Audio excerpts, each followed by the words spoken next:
So I did a quick peruse on the World Economic Forum. Remember, this is real time, so it's always changing. And I just want you to know that our next pandemic is going to trigger a hunger pandemic, which you all know from scripture as a famine. So that the coronavirus pandemic is projected to raise the number of people suffering from acute hunger this year to 265 million. It is probably much higher than that because they refuse to put into their numbers developed countries like the United States. They will only look at the poor countries. So when you look at this, it is probably at least double that because there are many developed countries like the United States that people are going to go hungry because of the coronavirus, either because they do not have the food or they do not have the access to the food. And the UN Secretary General says that there needs to be a call to action and that aid is needed. Of course, they want us to pay for it. And get this, it is hanging by a thread. So our food supply is hanging by a thread. I want you to remember that and ramp up your food, whether you're growing it yourself or stocking up, however you're doing it. I want you to read down here. He's also worried that COVID-19 could disrupt food supplies to the extent that it pushes the most vulnerable people over the edge. Over the edge. And see, like I said, these are the people that they include, but they absolutely will not put one single person in from the United States. And the World Economic Forum says that there's food insecurity, a lack of secure access to sufficient amounts of safe and nutritious food for normal human growth and development and an active and healthy life. So they know that they are creating this problem. And every night all over the world, there are people that are chronically hungry. And so they're kind of likening that to disease. So they're calling it in acute food insecurity. And they said that the world is on the brink of a hunger pandemic. And that is why I told you last summer that you needed to start, gardening and providing your own food. And at the time, you had unlimited access to any food from around the world, but they had put that paper out that said you were only going to be allowed food by 1/1000th of a calorie, and then DARPA said by the molecule. So basically, they are going to create the crisis that they're talking about right now. They're blaming it on COVID, but really it was a plan all along to just rape, pillage, and plunder the food supply and any financial security that you have. Lockdowns and global economic recession have already decimated nest eggs, and it only takes one more shock like COVID-19 to push people over the edge. And that is going to be famine, unfortunately, my friends. So if you can stock up on food, they're talking about food riots. Here, of course, are the locusts. So right now, they say that there's combined effects of conflict, macroeconomic crisis, climate-related shock, crop pests, and particularly desert locusts will create the potential perfect storm. And you have to pay attention to that. And then here's by the end of 2020, COVID-19 could push 265 million double that, please, into acute hunger. The Davos World Economic Forum, you're probably familiar with Ted the Unabomber, had a manifesto. Many terrorists have, or frame people. There's a manifesto. And the Davos World Economic Forum has a manifesto. And I thought we better go over it because what it does is give you the big picture of where these 250 layers plus, and it's growing exponentially every day. So we kind of need to know what that manifesto is so that we can keep an eye out for it in the news, in the media, in our own preps, that type of thing. So this is the Davos manifesto. Okay, so we're at the site, which is www.we-davos-manifesto. Okay, so this is its 50th anniversary, and they just issued a new manifesto. There was the 1973 manifesto, and they got rid of that as we enter what they call the fourth industrial revolution. And you need to read this. The World Economic Forum is releasing a new Davos manifesto, which states that companies should pay their fair share of taxes, show zero tolerance for corruption, depending who you are, uphold human rights throughout their global supply chain, and advocate for a competitive level playing field that is global fascism. So here is the Davos Manifesto. And so the purpose is to engage all its stakeholders in a sustained value creation. This is an artificial world. It's artificial value. In creating such value, it's something out of thin air. A company serves not only its shareholders, but its stakeholders, employees, customers, suppliers, and local communities and society at large. The best way to understand and harmonize the divergent interest of all stakeholders is through a shared commitment to policies and decisions that strengthen the long-term prosperity of a company. But basically what you're talking about is they want to ensure their viability as the global governance people. And they are talking in a capitalistic type of language, but we can translate that into, it means that we need to be obedient to the same thing because everybody is on that level playing field.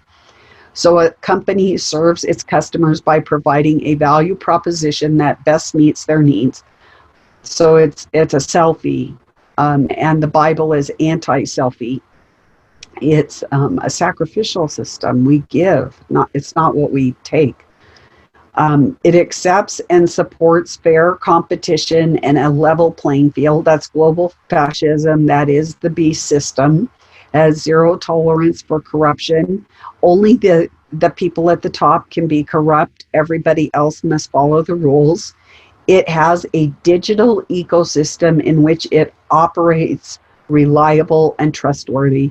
So only within the digital ecosystem is anything reliable and trustworthy. That means that artificial intelligence is reliable and trustworthy, but an independent news person giving you the facts, and that, as we're showing you straight from the horse's mouth, is not considered reliable or trustworthy. It makes customers fully aware of the functionality of its products and services in accordance with the law. These things are so complex, you almost need artificial intelligence to operate the myriad of regulations and laws and civil society and all this stuff. A company that treats its people with dignity and respect It is actually the people at the bottom must serve the master, at the masters at the top, kind of like the Hunger Games, but it's not a two-way street. David worked for a resort that many very famous people would go to. It's not far from here, for like 6 months. And he was not allowed to look anybody in the eyes. He always had to look at the ground. If somebody asked him something or if somebody dropped something, he could not help them pick it up, or he could not answer any questions. Because they were the elite. You don't do that. It honors diversity. And remember, when we talk about diversity, we're not just talking men and women. We're not only talking 650 diversities. We are talking spirits, demons, synthetic life forms, aliens, half hybrids, every type of crazy thing. So it's more than that. So it honors that system, so that you are continuously improving a working condition and employee well-being. That's mental illness and mental health. They want to get in your head. In a world of rapid change, and a company fosters continued employability through upskilling and reskilling. So you never really, like in the old system, you reached in the Bible, you reached 60 and you kind of retired. You may give advice or counsel or something like that, but you didn't go to war. You probably weren't doing the dishes, that kind of thing. But in this system, until you drop over dead, you're constantly upskilling, reskilling, and you're basically a slave. So the company considers its suppliers as true partners in value creation. So they want you to do the work, and they're going to sit back and glean the cream at the top, or the gravy, as they might say. It provides a fair chance for new market entrants. So many of these new startups, I mean, there's millions of dollars going into them, but most of it is based on thin air. There's nothing really tangible there. Like, you can't eat it, it's air. Like getting protein from air now. I mean, it's insane. It integrates the respect for human rights to the entire supply chain. So basically, you agree that everybody has to have human rights, and it's not, the human rights are given by the United Nations. It's not maybe what your country or your state. It is a United Nations thing. A company serves the society at large through activities, supports communities in which it works, and it pays its fair share of taxes. Of course, there's loopholes for this elite. It ensures the safe, ethical, and efficient use of data, which means that any of us who are not within the system are considered not safe, not ethical, and we are not using data wisely. We are data hoarders. It acts as a steward of the environmental and material universe for future generations.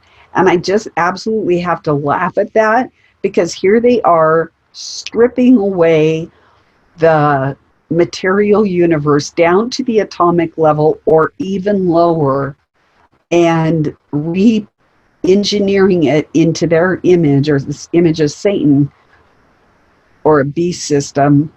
And what is that leaving for the future generations? I mean, it is insane. It consciously protects our biosphere and champions a circular, shared, regenerative economy, which means recycling everything. And of course, we put the environment first rather than anything else. We make a god of it. And what is that? Gaia, pantheism. That's basically what it is.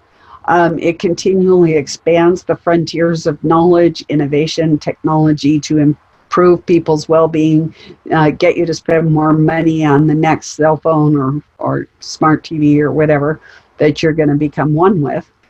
A company provides its shareholders with a return on investment that takes into account the incurred entrepreneurial risks and the need for a continuous innovation and sustained investments.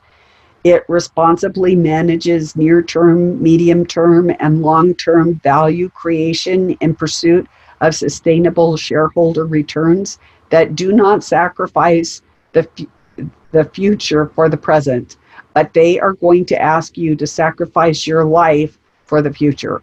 They are going to ask you at some point to lay your life down because it's for the greater good of the community. A company is, unless you believe in the ideology of the government, a company is more than an economic unit generating wealth. It fulfills human and societal aspirations as a part of the broader social system. Performance must be measured not only on the return to shareholders, but also how it achieves environmental, social, and good governance objectives. See, it's what they say it is. And then a company has multinational scope of activities, not only serves all those stakeholders who are engaged, but acts itself as a stakeholder. Actually, it's probably 99% them, together with government and civil society of our global future. Makes me so happy and it's warm and buzzy. Corporate global citizenship requires a company to harness its core competencies, its entrepreneurship, the skills and relevant resources in a collaborative socialist effort with other companies and stakeholders to improve the state of the world. And so that, my friends, is their manifesto. And I think that we do need to keep that in mind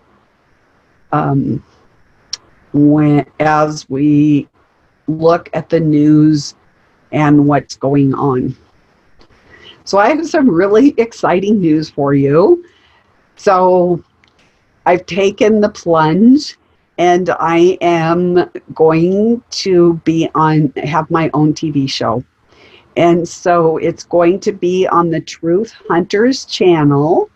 And let me tell you a little bit about it so that you can get ready for it.